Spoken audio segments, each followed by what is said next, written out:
Assalamualaikum warahmatullahi wabarakatuh. Halo Sobat Ares. Di video kali ini saya mau sharing hal aneh yang terjadi di rumah ini ya. Beberapa minggu terakhir, saya sering nemuin hal aneh di ruangan ini. Tiap kali bersih-bersih selalu ada saja serangga yang mati di lantai. Banyak lagi. Padahal semua pintu dan jendela selalu tertutup rapat. Tidak ada makanan, maksudnya tidak ada sisa makanan, tidak lembab, bahkan pencahayaannya pun cukup. Tapi entah kenapa nih, selalu ada serangga yang mati dan banyak, gak cuma 1-2. Jadi hari ini saya mau mulai menyelidikinya. Kita cari tahu apa sebenarnya yang terjadi di ruangan ini. Saya mulai dari hal yang paling logis, mencari tahu dari mana nih mereka bisa masuk. Saya periksa bagian bawah pintu, semua tertutup rapat. Jendela juga nyaris nggak pernah dibuka. Tapi saat saya mendongak ke atas, pandangan mata saya terhenti di satu titik, yaitu lubang ventilasi udara. 2 buah celah kecil di dinding yang langsung terhubung ke luar rumah. Mungkinkah itu jalan masuk mereka? Saya nggak mau menyimpulkan, tapi sejauh ini ventilasi adalah satu-satunya area terbuka yang langsung terhubung keluar. Ini saya mau tutup ventilasi tadi dengan bahan sederhana dan seadanya, biar nanti bisa saya lihat apakah jumlah serangga yang mati berkurang setelah ventilasi tertutup.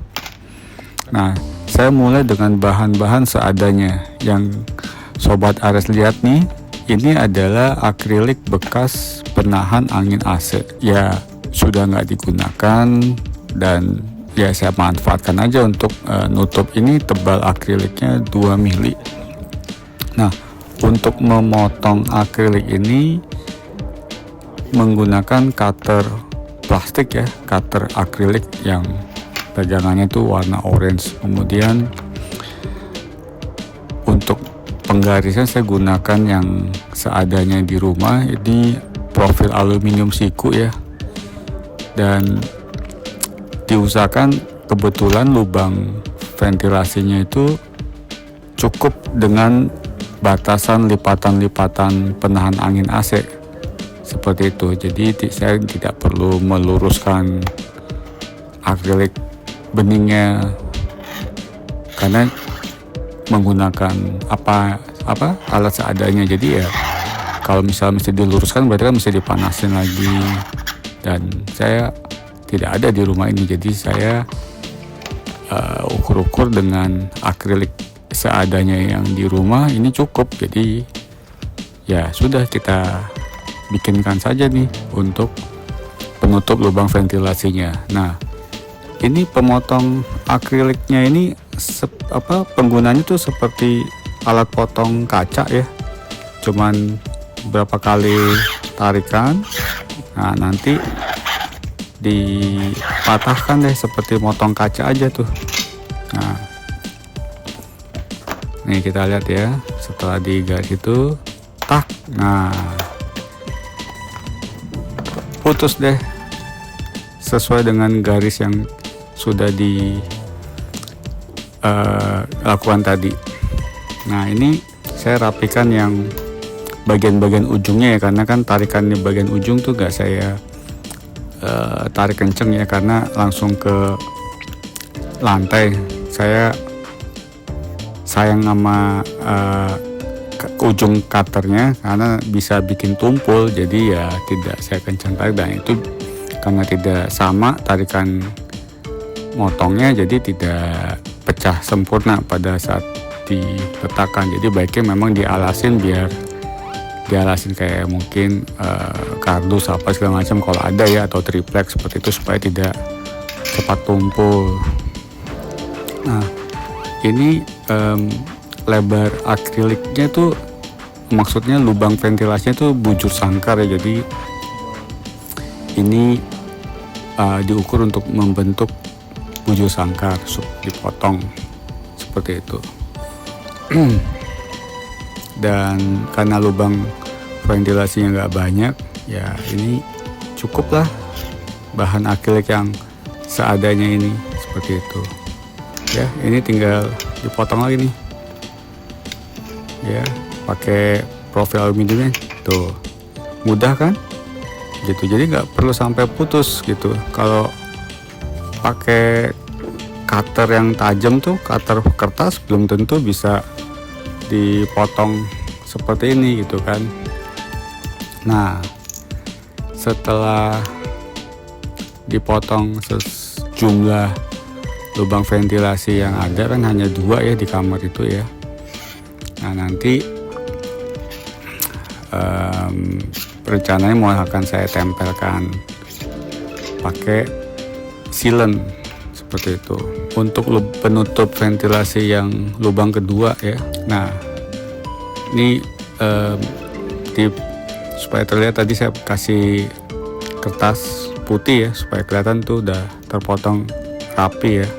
Nah, ini saya mau membuat pola lubang ventilasinya, gunanya nanti pada saat pengeleman sealant polanya ngikutin itu, jadi nggak perlu memberikan ukuran-ukuran berulang kali gitu kan, karena akrilik itu kan transparan ya. Jadi cukup membuat pola lubang ventilasinya saja, kemudian akriliknya diletakkan aja di atas pola tersebut, dan kemudian kita gunakan sealantnya di atas akrilik, dan tidak perlu lagi mengulang menggambar pola lubang ventilasi di atas akrilik langsung. Jadi cukup menjiplak saja pola lubang ventilasinya untuk proses pengeleman sealantnya di atas akrilik langsung. Begitu ya kira-kira Sobat Ares. Nah, ini setelah pola selesai, kita coba letakkan akriliknya di atas kertas. Nah, itu lihat ya, pas ya.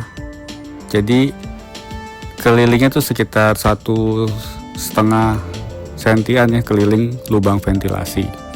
Nah, rencananya nih saya mau pakai sealant seadanya yang di rumah. Ini sebenarnya udah lama tersimpan di rumah ini. Nah, coba mudah-mudahan masih bisa ya. Kalau saya lihat di tabung sealant tersebut nih udah expired. Ini coba kita potong dulu ya tutupnya. Apakah masih liquid ya, masih kental atau sudah padat.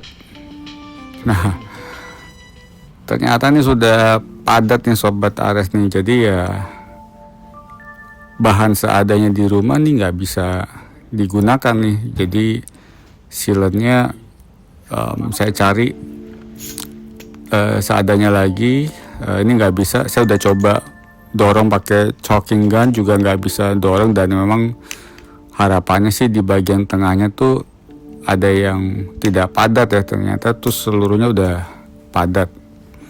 Jadi saya mencari sealant seadanya, dan kebetulan ketemu nih yang model odol ya. Ya mudah-mudahan cukup ya untuk 2 lembar akrilik di atas pola lubang ventilasi seperti itu. Ya cuman agak repot ya untuk ngepresnya itu, karena jari kiri saya telunjuknya juga ada musibah ya, jadi susah nih ngepresnya. Tapi ya diusahakan oke lah ya. Nah, ini setelah ditempelkan kita pasang ya langsung. Ya hati-hati, harus kalau bisa presis supaya nanti tidak belepotan di akriliknya. Nah, setelah kira-kira pas, kita tekan-tekan lah di atas lem akriliknya. Nah, harapannya sih setelah akrilik dipasangkan tuh tidak ada celah sekecil apapun yang serangga bisa masuk. Dan ini dengan akrilik otomatis udara pun juga tidak masuk ke dalam, apalagi serangga. Karena